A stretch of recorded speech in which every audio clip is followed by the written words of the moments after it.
Hey everybody, this is Tony and I'm here today with a special guest, none other than the Grammy nominated and one of the greatest singers in gospel music, period, Miss Anita Wilson. How you doing today? I'm good, Tony. I'm good. Thank you for that. How are you doing today?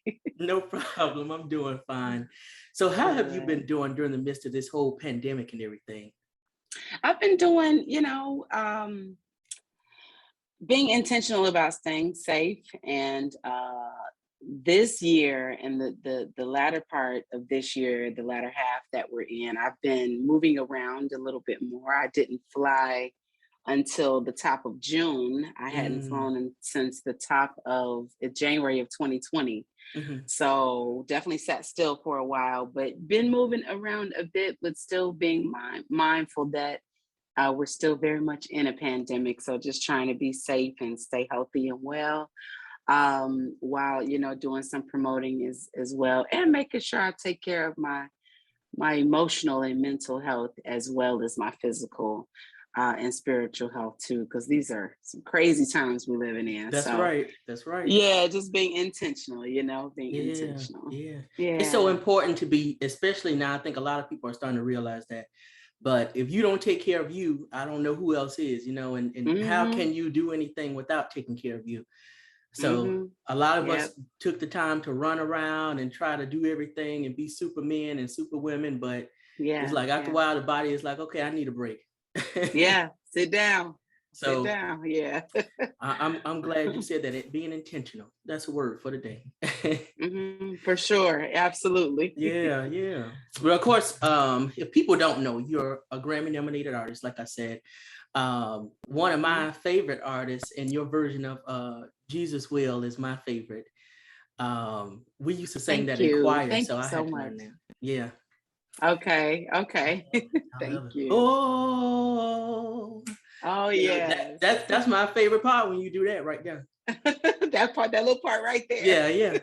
When you walk it down like some of these people say. Yes, absolutely. Absolutely. But Put a of little vibe course, on right, it. right. I love that Mhm. though. It's always good to be able to Thank have you. fun with the music, but still be able to get a Hmm. message across, and that's what I love. Hmm. And Yeah, speaking of that, you got a new album out, Soul I Sister, do. Yes, which was yes. released earlier this month. So I want to talk some more about that. The Okay. album has 10 songs on it. I love Hmm. this album. I listened to the whole thing. I've been listening to it for a little minute now, Thank and you. because I want to let it sit on me just to prepare for this. Hmm.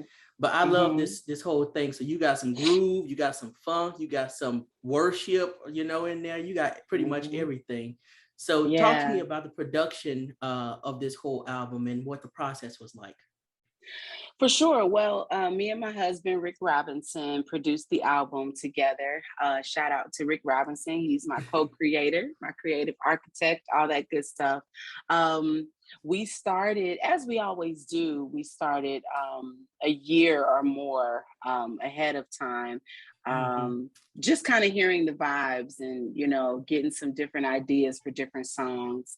And early in the process, we don't know if we're hearing songs that we're going to write or produce for other people, Right. or if as it comes together, if it feels good, like a good vibe for me to record. Mm-hmm. So that was the process kind of over the last probably year and a half to 2 years. um, and this is definitely my quarantine album. So we started last September actually with the actual recording of it. So it was interesting. We got musicians and singers from like all over the country. A few of them were out of the country during the time, but thank God for technology. We did a lot of Amen. remote recording sessions and editing sessions, and a few in-person sessions with some of the background vocalists that we worked with. Where we just remained safe and make sure it was a big enough room to have everybody have their own little space, but still get the job done. But it was really cool. This is I've been saying that Worship Soul was my favorite album, and that's definitely my first baby. So Yes.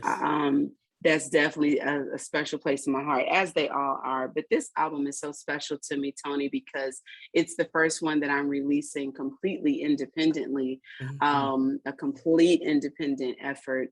I am the label, I am the team, and just all of that. So it was a labor of love for sure, but it was fun bringing it together and just having so many different talented, skilled people on here. And then of course some of the features are legends, Oh honey, yes.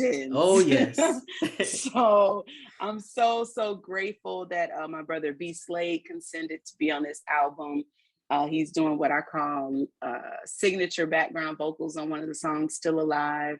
Right. And of course, he's featured as well on a song called Making Ways. Um, Faith Evans is one of my influences from the 90s. I mean, forget about it. What you gonna say about it? I mean, exactly. So that was so is so huge for me to have her on this album. I'm so grateful that she consented. She was a joy to work with. She's so supportive, and just really, really cool. So and then of course Ruby Green and Kinsey are featured on a song called Out Here Hmm. Trusting God. And that was a nice fresh vibe for me. Ruby's rapping and singing. She's a dope producer and writer and artist herself. So I'm always very intentional about my collaborations. I always want them to be organic to me, and Right. real connections, and just vibes that are true to my style. This album, we wanted to stay true to who I've established myself creatively to be as an artist, but at the Hmm. same time wanting to push the boundaries a little bit more and stretch, and um, just work harder and do some other things. I definitely stretched myself in the booth and kind of tried to sing in other spaces in my voice and all of that. So it was cool. Soul Sister is definitely my new favorite. Yes, yes. I love it though. I cannot lie. And I Thank don't you. believe in being fake with people just for, the For sake of sure. it. But I really Yeah. love this album as a whole, because it really, like I Thank said, you. gave you everything that you could possibly need. And I don't think Thank people would you. expect something like this from a gospel artist per se, which is why I love it, because it's not traditional. It's not, in a box. It's really more of fun, feeling. Like I said, but you Yeah. still get that message through of whatever it is that you're trying to say in that song. That's what I love. y- Thank And you. speaking of Ruby, rapping and singing, she's not the only one, because you do some rapping too on some of these songs. Yes, indeed. Yes, I do. So, I mean, come on now, what don't you do? That was definitely different for me. Yeah, I was like, I think I want to rap on this song, And Rick was like, really? I'll be around the house, and I've loved hip hop a long time, hip hop and R&B and soul music. So I used to rap along with my favorite rap artists back in the day. Um, so I don't know that I saw the day coming where I would actually do a rap on an album, but I felt it. I felt it on the song Real Love, and Right. I just kind of sat with it for a minute, and then the words, the lyrics started coming to me, and the whole vibe started coming to me. I feel like it falls somewhere in between rap and spoken word, because I'm kind of Right. talking Right. some of the parts, and then I, rhyme and get my Tupac on a little bit. Uh-huh. Uh-huh. So it was fun to do, and it was just fun to just um show a different side of me that I've never done before. I think it's important to stay true to who you are as an artist, but also evolve. Yes. And I thankfully believe that I accomplished that with this album, to not go so far to the left where people are like, what's this? This don't feel like Mm-hmm. Anita. What is this? It feels familiar, but it's also like really fresh and new, and something that they haven't, really heard from me before. So it was fun to do that. Yes, yes. Yeah. But you did an awesome job, honestly, you did. Thank Even with you. hearing Thank that, you. I was just like, okay, all right. It Yeah. didn't come off like, something crazy. It came off like, okay, this is cool. So I Thank appreciate you. that. Some people try to, do things and it's not right, but you stayed in Hmm. the pocket enough to still be able to do what was necessary. So I appreciate that. But I Thank you want to talk so. about the song Last Time. So this Hmm. song is it's kind of like saying a goodbye in a way. Really, if you listen to it, it can be, thought of as a love song, but it can also be a gospel song, as you are a gospel artist. But was this about somebody in particular that passed away, or previous relationship or something? Yeah, I love that. I love that question because I do want it to land with the listener whichever scenario is true for you. Okay. For me personally, I was inspired with this song after losing my father. My mom passed in 2015 and my dad passed in 2017. So thank you, Tony. So, when you, like I say right before the song, when you've loved and lost, it's like it's a lot of inner feelings that you have to process, especially a parent, but anyone that you love. Right. That's a heck of something to just really wrap your mind around. Like, wait a minute, I could talk to you yesterday and today you're not here. And then for me, it's just a lot of things just to this day, run through my head. Those times that he called and invited me to go here, or said, let's do this or let's do that. Or maybe I was busy that day, or maybe I was like, no, I don't feel like playing tennis. Nah. Those are those things. So those lyrics, they speak to those moments, memories I could have made, so many things I wish I should have said, and things of that sort. Yeah, so that's it was inspired by the pain that I felt from that loss, and I felt like it could resonate with people, because I think, if nothing else, one thing that is certain, that we live and we die. That's right. And a lot of people, whether it's a friend or a family member, a loved one, we've all experienced some level of loss.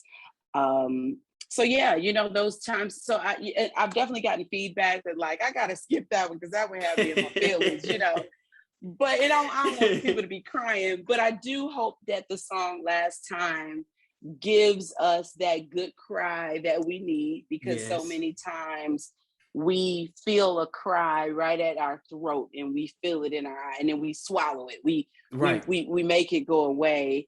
And I don't know what that is. Every time, people are, be strong, so we kind of don't give ourselves permission to cleanse in that way, because we just don't want to get in the dumps. But I don't know if you've ever experienced, we try to stop that so many times, but for the few times we may allow ourselves to cry, you kind of feel a little bit better after you cry. You're able to kind of pick yourself up and move on. So I hope that I just kind of give people that permission to have that cry. But even past that, Tony, I hope that it inspires people to love harder on the people that are still here. So that's why the hook says, and it turns into, when I see you again. So it can relate to feel like maybe a breakup song as well. And if I get the chance to be back with you again, I'm gonna do this. Of course, with it being about my father, my parents, people that have gone on, being a believer, I believe that I'll see him again one day. So when I see you again, I'm going to hug you. So it makes me be in my head, even with those that I love now, I'm going to hug you just a little bit stronger.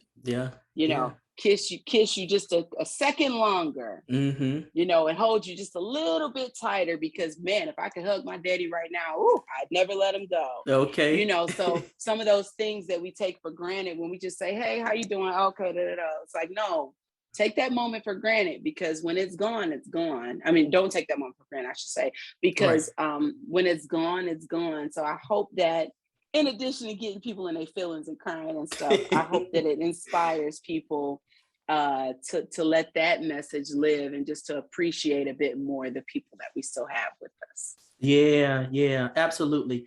I think that's what this time, or at least I hope this time in quarantine has taught a lot of us too, is to be intentional with love. Because you don't know, literally, and I think a lot of us, feel like we are invincible, but like you said, we all got to go at some point. And I had to realize that, like a while ago, was one of my aunts passed, my grandmother's sister, one of them, and she was like a distant aunt at that, but I loved her so much because we just had that kind of thing. But I found myself after she was gone wanting to visit her more, of course, and wanting to, Yeah.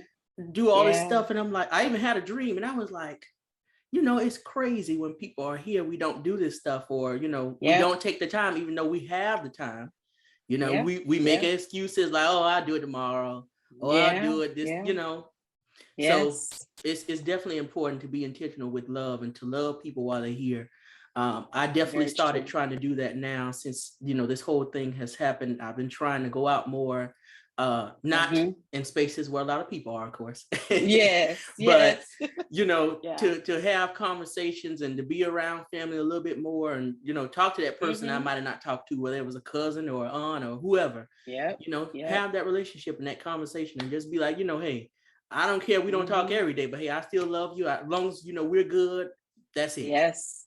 Yep. That Yep. is it. So important. So important. Yeah. Yeah, but I'm glad you said that though, too, because it is Mm-hmm. important to release and to cry if that's what you need to do. Do it. Mm-hmm. I told Mm-hmm. somebody that before, like sometimes you just feel a whole lot better. Like, okay, I got that off my chest. Let's go. Yep. Yeah, we shy away from it so hard sometimes because we just want to keep it together and not fall Right. apart. But yeah, you just never know that thing could just it is a release and it could really really help you, like you say, pick up and move on and have a little bit more pep in your step. Oddly Mm-hmm. enough, Mm-hmm. yeah, yeah. So Absolutely, absolutely. So I want to talk about your company, Reflection Media Inc. Is the okay, name of it. yeah. So what prompted you to start the company yourself and to release this album on your own company?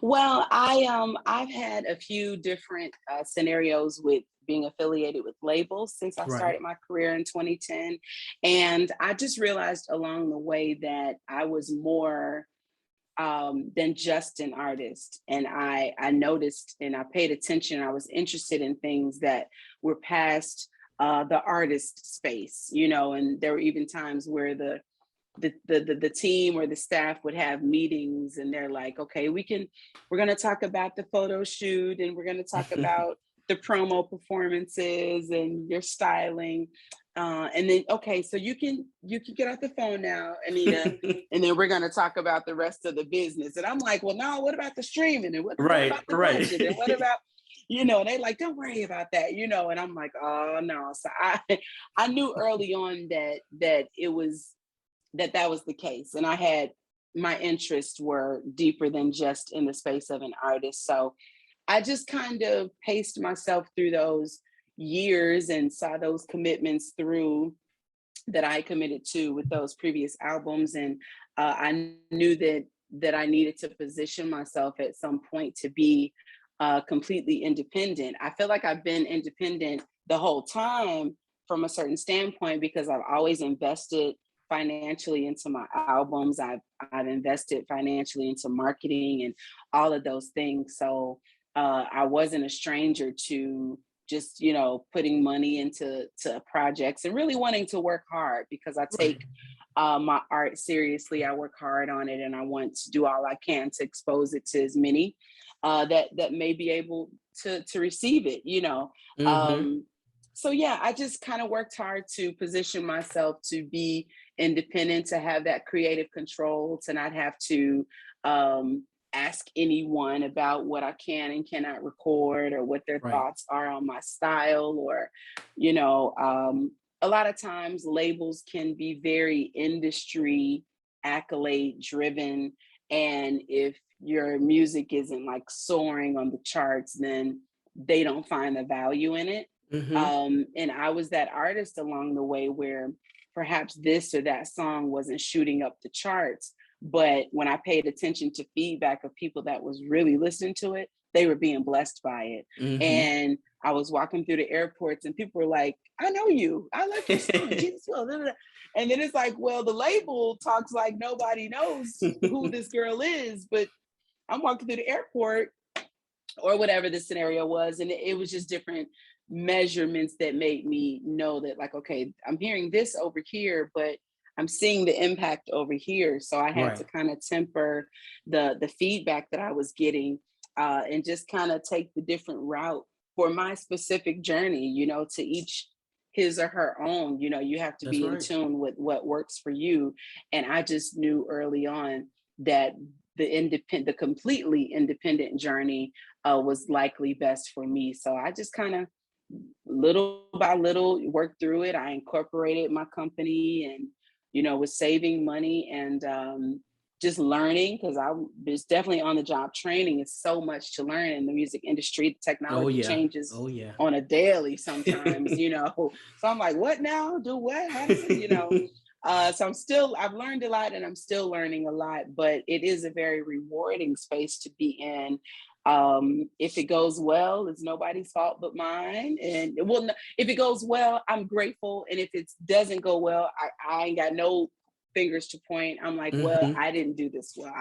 I have to do this. I have to do that. I'm sure you hear people complaining about labels. The label ain't doing this. The label Yep. ain't doing that. Yep. I didn't want to be in that position anymore. I didn't want to even be whining about it anymore. I just wanted to kind of take my career into my own hands, and nobody will handle and care for my art the way that I do, or That's right. push it and support it the way that I do. So I thought it was important just to kind of position myself so I could do just that. And I've enjoyed it. It's a harder road sometimes. It's not an Hmm. easier route, but it's a more rewarding route. And I'm grateful to say that I own the majority of my masters. All right. I don't take that lightly, because you see legends like Anita Baker and That's right. Yeah. De La Soul and all kind of people fighting for their masters all these years later. So I'm grateful that God has allowed me to be in that position to own my music. So all this time and energy and money that I've invested,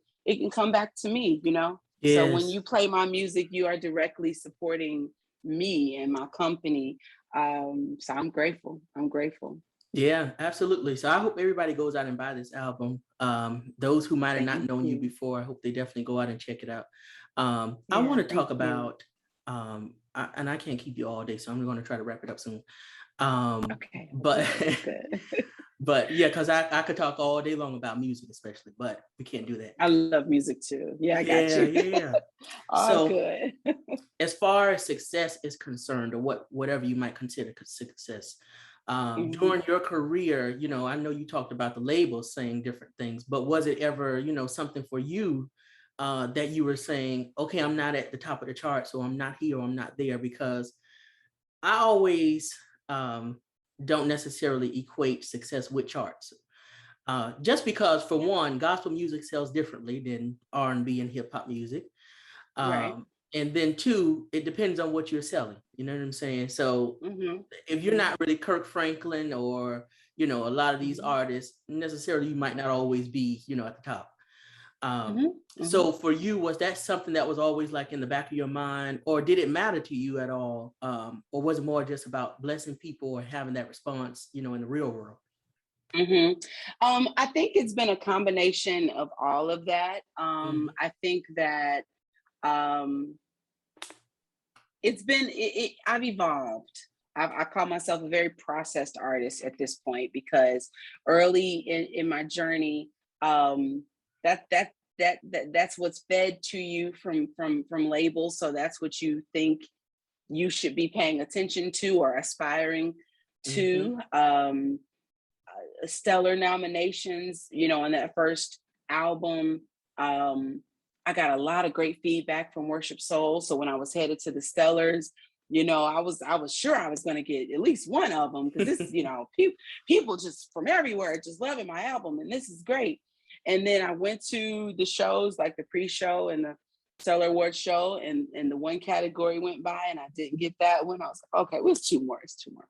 Then Hmm. another, you know, the next one was called and I didn't win that one. The next one was called and I didn't win that one. And I remember feeling so deflated and so embarrassed that I didn't win those, and like, oh, these people been gassing me up. They said they liked my music. They don't like my music, because if they liked it, I would have won. And you know, I went through a whole myriad of emotions behind those experiences. But I began to learn.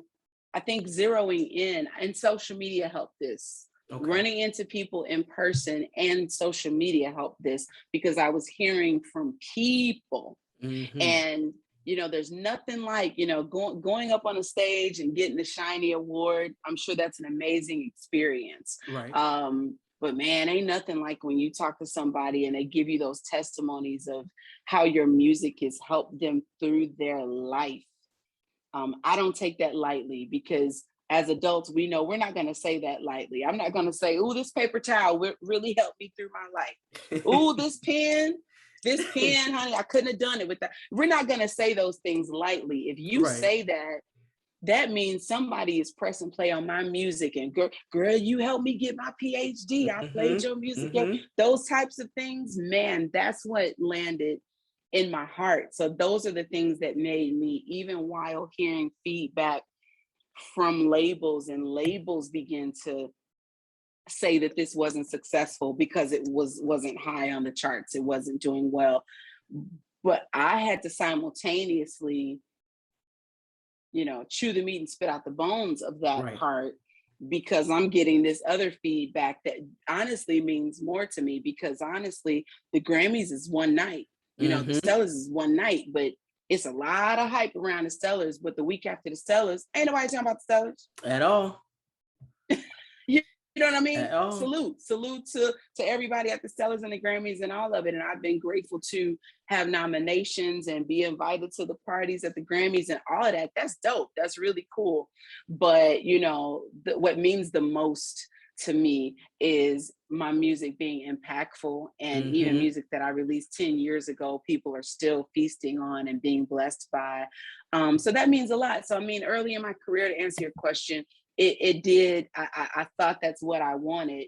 And, if it ever happens, hey, I'm gonna love the experience if I ever win anything. Right. But what I know is I'm still here. And what I know is that people are still appreciating my music that has released years ago. And humbly, I say there are artists that released in 2012, like I did, and you don't hear their music anymore. That's right. That's right. Or 2014, when my second album released, they were all over the charts and just the biggest thing ever. And you don't hear that music anymore. But I'm still here. Like Albertina Walker said, I'm still here. That's so right. That longevity honestly means more to me. Jay-Z says in an interview that he just talks about the difference between between being hot and being relevant. Yeah. When something is hot, eventually what happens? It gets cold. That's right. But when something remains relevant every day, next week, next month, 3 years, 18, 20 years from now, we can still press play on this music and it still feels good. The way I listen to the Hawkins and the way I listen to, you see some of my influences back here, you play Michael Jackson, or you play Prince, or you play Stephanie Mills, some of that stuff still feels so good. That's right. Because there was a heart and an effort put into that music. And that just goes so much further than the accolades. I cannot tell you I don't know how many awards Prince or Stephanie or whoever is D'Angelo. I don't know if D'Angelo ever won a Grammy, but all 3 of his albums is up here and they dope. I listen to them all the time. So I just had to kind of weigh the importance of those things. Not that one means nothing. It all has its place, but just for my spiritual and mental and emotional health, that thing started doing a number on me, because it made me doubt what I was doing for a moment. Right. And that's when I knew I had to take a pause and step back and decide for myself what was most important to me in my journey. That gave me the to keep going. So I hope I answered your question. Yeah, you did. Look, I hope so too. But no, you did though. You did. I love that. Okay, but one thing I want to say is, please, keep that in your heart and keep that mindset, because that's something I wish I could tell every artist. Because not all the time will we be at the top, and not all the time will we get the greatest, awards and all that kind of stuff. And I want to say this. It's people like the Anointed Pace Sisters that I love, that have blessed my life with their music, But a lot of people don't even know who that is, They have no idea. So they know the Clark sisters, but then you say, oh, the Anointed Pace Sisters, they're like, who, what? You know what I'm saying? Now, it's some people that compare them, but that's a different story. But it's artists like that or even if you go way back, you know, and people like the Barrett sisters, you know, who had unmatched vocals and harmonies, you know, like the Emotions. But they did. they didn't have that kind of success where you were just like, oh my God, people today would know. We gotta say amen to somebody, the documentary or the movie, whatever you call it, that, you know, they were in, thankfully. So some who have the interest can go back and see that kind of stuff. But those artists, you know, had they not kept going and started worrying about that kind of stuff, you know, we wouldn't be here. And I'm grateful that they did. Right. Yeah. So I can't imagine, you know, if people like you stopped worrying about something like that. But believe me when I say, no matter if you never sold, you know, but 5 copies, God forbid that, but because you won't. But even if you did, I tell you that somebody is being blessed somewhere. Like, it's artists that I listen to, even in R&B, literally made only 1 album. Nobody probably even thought about, you know, knowing, but I still listen to their music right now today. So music is universal. It goes around and around. And one thing about it, somebody's always going to play that somewhere. Believe me when I say. So such a gift. Music is such a gift. Yes, absolutely. So I just thank you for that. I appreciate it. Yeah. So I just want to give you your props, you know, and your flowers. Thank you. In that whole thing, and those other artists that I mentioned, because I love all of them too. Yes. Thank you. So thank you for being here and for sharing your gift with the world, and for doing, you know, what God has blessed you with. So many people want to sit on gifts and all this kind of stuff, but here you are blessing people's lives with God's message, and I love that. Even if you had never been saved a day in your life, I would have believed it, because on record you bless people, you know. Wow. Thank you so much. Thank you so much. That's all I could ever hope for that to come through. So thank you so much. It does. And I'm telling you, I would not tell a lie just to tell it to you. It comes through, trust me. Thank you. But and what we were talking about earlier, as far as the singing and the rapping and, you know, poetry like talk. I want to ask about that, because like a few years ago, I know Erica Campbell did I Love God. And a lot of people like gave her backlash about that, you know, for it having a trap beat and all that kind of stuff. For you, is there a fine line between what's gospel and what's not? Or do you just really go in and do what feels good for you? Yeah, I go in and what and do what feels good to me and what feels authentic to me. Okay.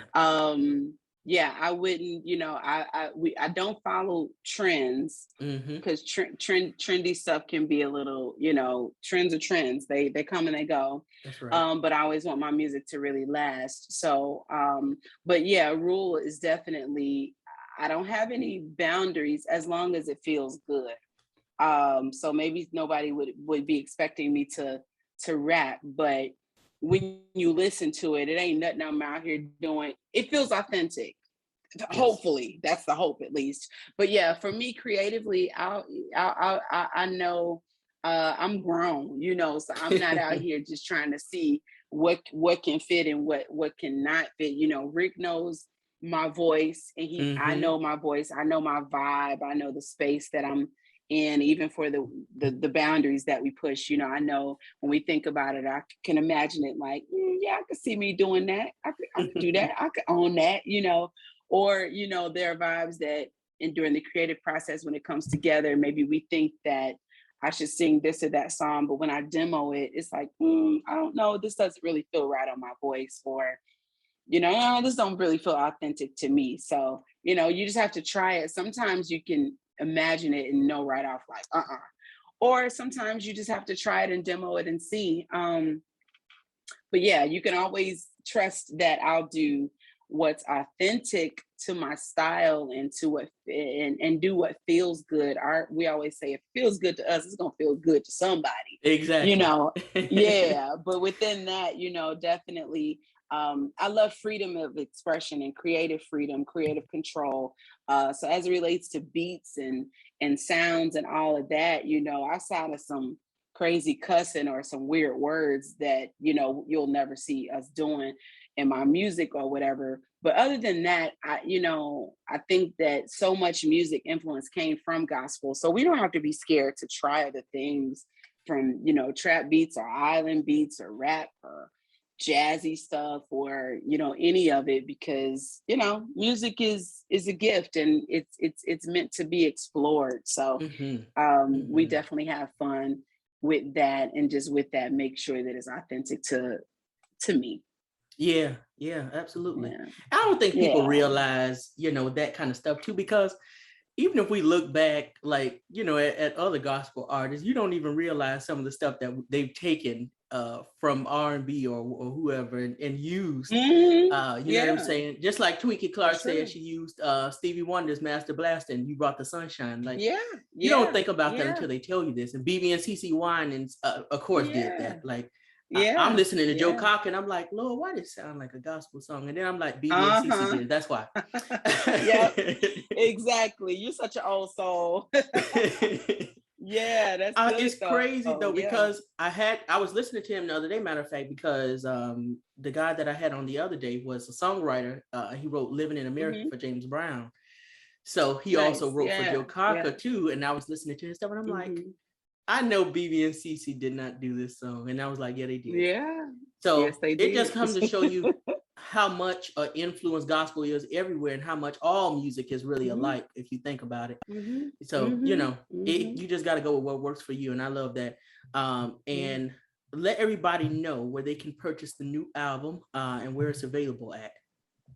All right, it is available it is now up on Apple and Spotify, several of the stores. It's on YouTube as well. They had a bit of a mix up. So some of the stores that it's not populated yet, it is on the way. So if you look for it on your favorite digital outlet and don't see it, don't fret, just give it a day or two. It will be there and it's available everywhere. So I'm just speaking by faith right now in Jesus' name. It's available everywhere. Amen. And I thank you guys for your support. My website is missanitawilson.com. We have all kind of merch and all kind of upcoming events and all kind of details and a photo gallery and everything there. So I'm excited. We're going to be moving around a bit soon. We do some shows at city wineries and different venues around the country. So I'm excited about that. I appreciate everybody's support. I'm an independent artist, y'all. So you got to tell 10 people about the new Soul Sister album. You are now officially on the Anita Wilson street team. That's right. You didn't know it, but you are. Yes. That's right. And again, the album is called Soul Sister, and it is available now. For those who might watch this, including you, Real Love is definitely one of my favorites, and Out Here Trusting God, I gotta say, it's one of my favorites. So when everybody listens, I hope they go and not necessarily find a favorite, but go and be touched by it. Yes, indeed. And let us know about the feedback. So thank you again, Miss Anita Wilson. You've been a great joy and pleasure to speak with today. I love you for that. Thank you. You as well. Love you back. Thank you so much, Tony. I appreciate you. No problem at all. Oh, I forgot your social media handles. What's that? Facebook, Instagram, all that stuff. Yeah, Facebook is Anita Wilson, and Instagram and Twitter at Miss Anita Wilson. That's MSANITA WILSON. Hit me up.